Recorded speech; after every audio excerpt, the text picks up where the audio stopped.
a good way to trigger, to start this conversation, this notion that Gianluigi speaks about, writes about in the text, which is the diffusion coefficient, and which is actually is the thickness of the capillary barrier that makes life possible, that keeps the body alive, because it means that the blood stays within and cannot go out, while the oxygen can come in. So it is just the right density of the membrane that makes this memorabilia of life possible in that sense. And I thought of it also like, what is the diffusion coefficient of an exhibition, and by that I mean the relation it has with the viewers, with the guests, with the visitors. Like what is this? Where is the membrane? Like where is it that at some point the membrane is between the works or the show, in this case As You Go, and the viewer, the listener, or when is it that the membrane passes on the other side to include the visitor within the show? And this is something that that me as an artist, I of course I hope for, I anticipate, but then of course at the end is ultimately the intuitive approach and decision, whether conscious or non-conscious, of the visitor to enter in and out of this capillary barrier of the exhibition. Absolutely. I think that this idea of exchange between oxygen and blood is, by the way, at the very core of the crisis that we are now surrounded by, because this virus gets exactly in this exchange and mess it up. So I think that it's very appropriate to use this metaphor to describe all kind of relationships in the end, but especially relationship forms of art that are based on relation and that are really challenging the viewer, like what you're doing in As You Go. I think that in the installation in Santander, you can actually walk through this architecture, for example, this black, this dark environment is for me reminded me a little bit like of Pinocchio going into the whale, into the big fish belly, and getting immediately like this dark, being surrounded by darkness, and it's a very but at the same time, like in the belly of the fish, like Pinocchio goes in the belly of the fish and he finds his father in the belly of the fish, and he understands that the belly of the fish is the inside, the interiors of the fish are actually an interior, so it's a space. And I think that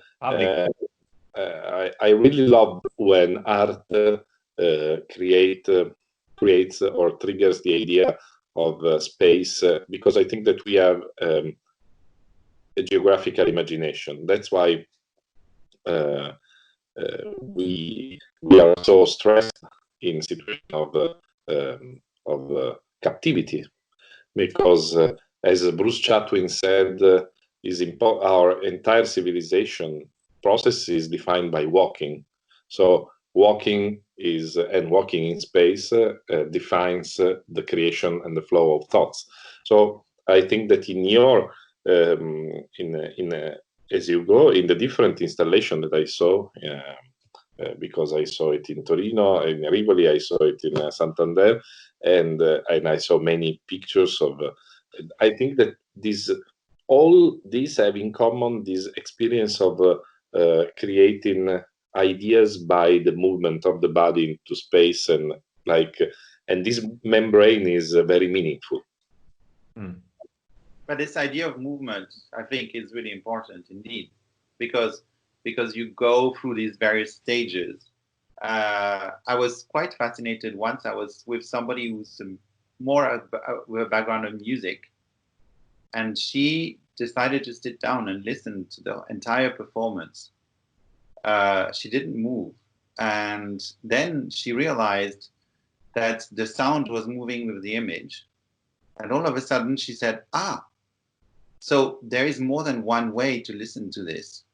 And in a way, it was really interesting because she was not looking at the image so much as she was really using her ear to move around, which was a very different kind of relation to the physical object, but also to the listening or to the movement that her body would take her to listen to the music. It was very interesting, actually.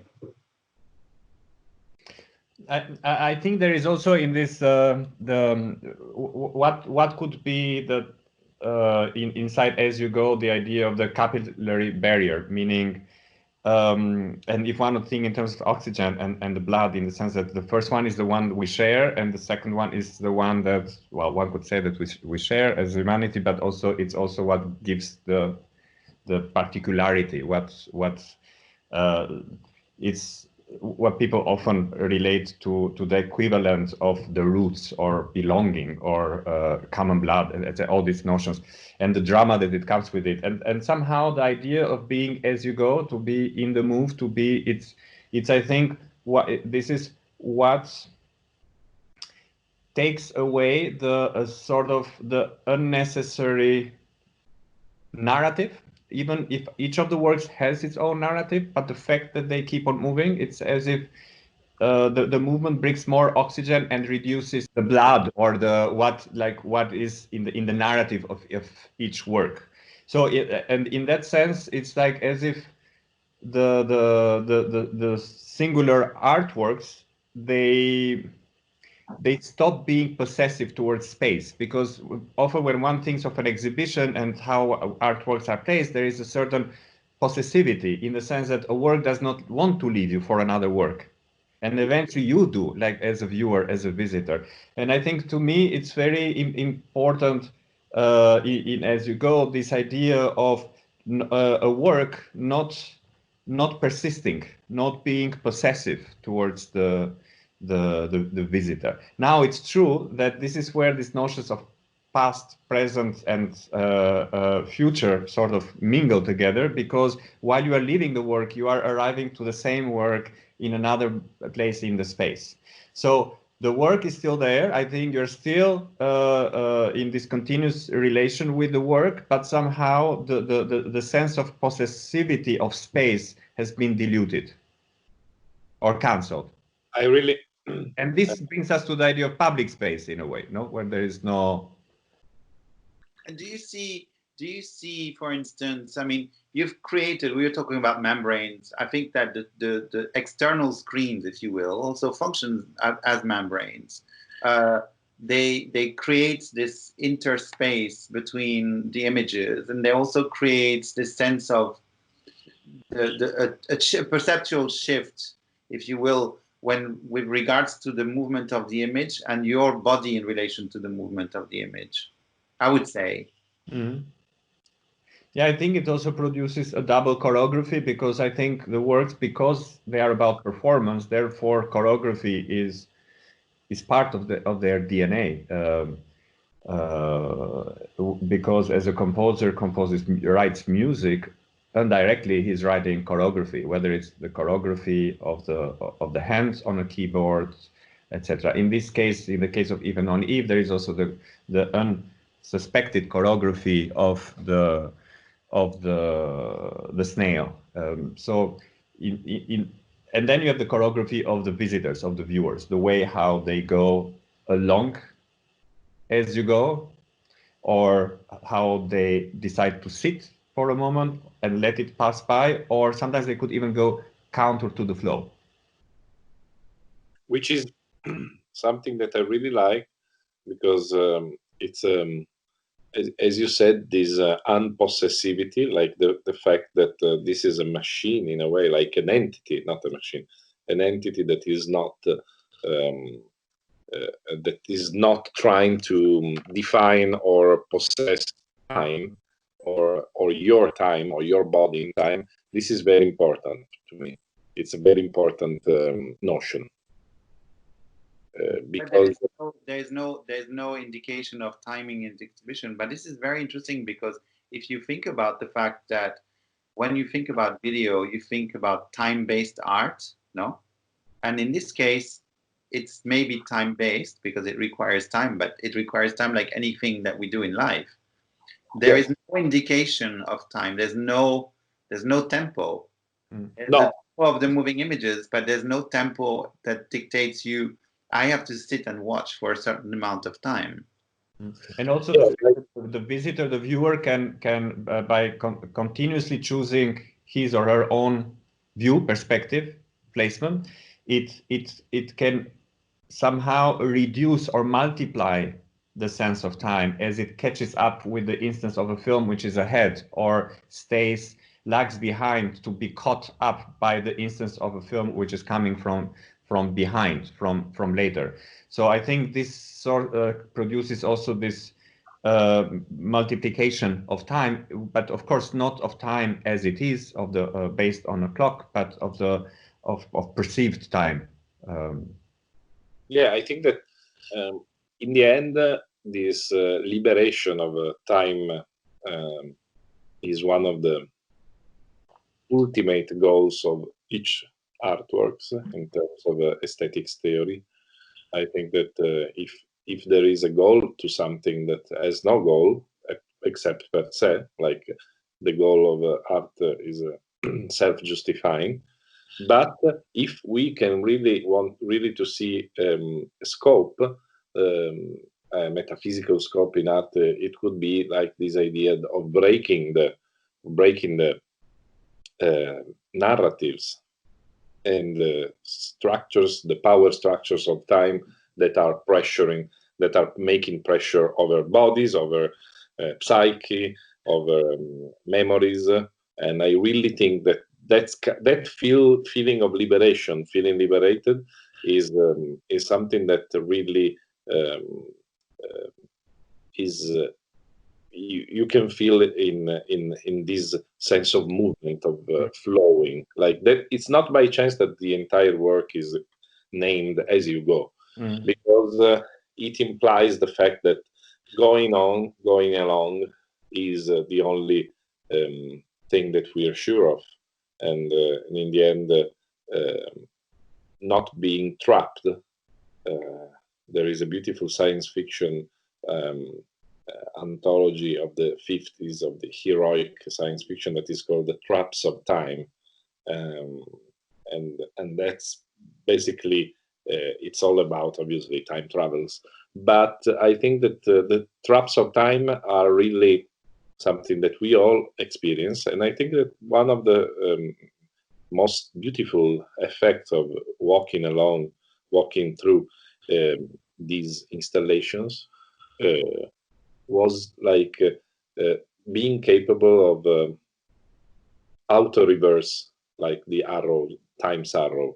You know that there is this beautiful novel by Martin Amis that is called Time's Arrow, in which not only, which has already been done many times, a life story is being told background, like from the end to the beginning, which is already an interesting task. But every action in the novel is recounted, is told from the end of the action to the beginning. Like, for example, if there's someone who's peeing, the narrator is describing the urinal liquid going from the Vici to his body.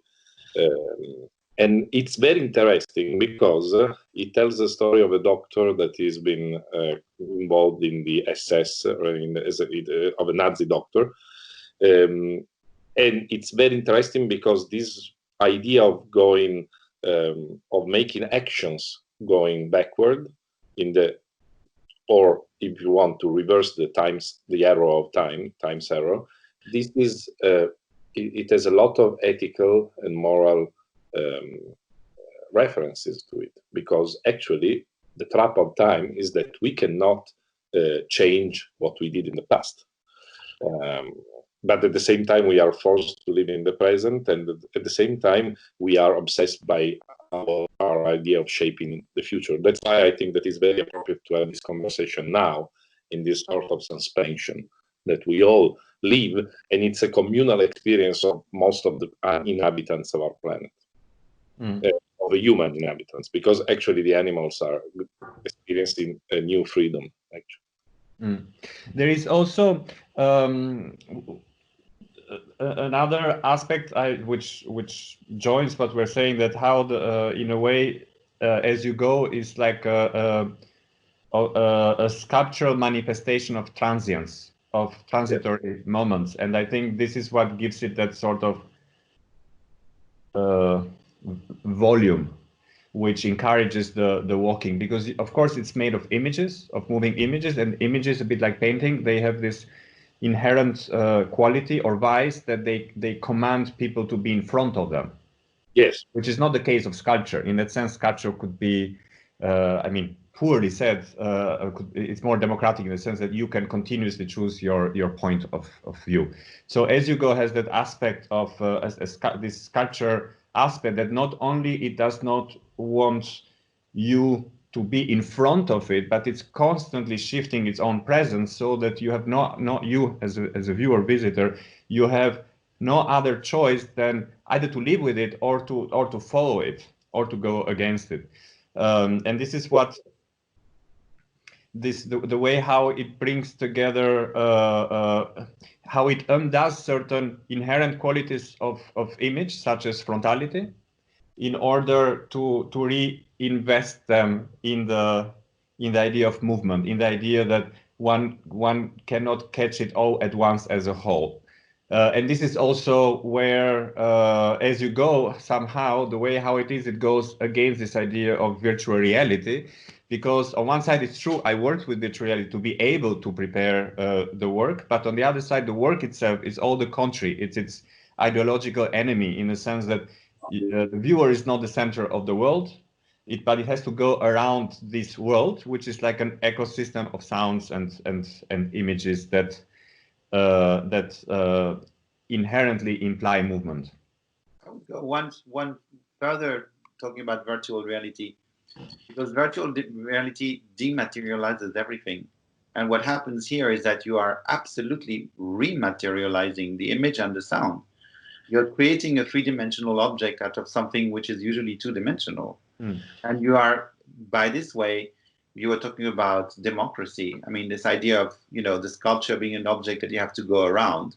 In this case, you've given a sculptural quality to the image. Yeah. Quite interesting that way. Absolutely.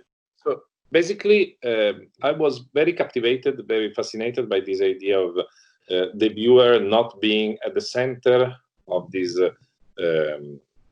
ecosystem, but being almost forced or encouraged to wander through this ecosystem and make his own or her own way out of or into it or through it, because I think that this is and because I think that this is really strong ethical take on the situation that we're all in an existential take also.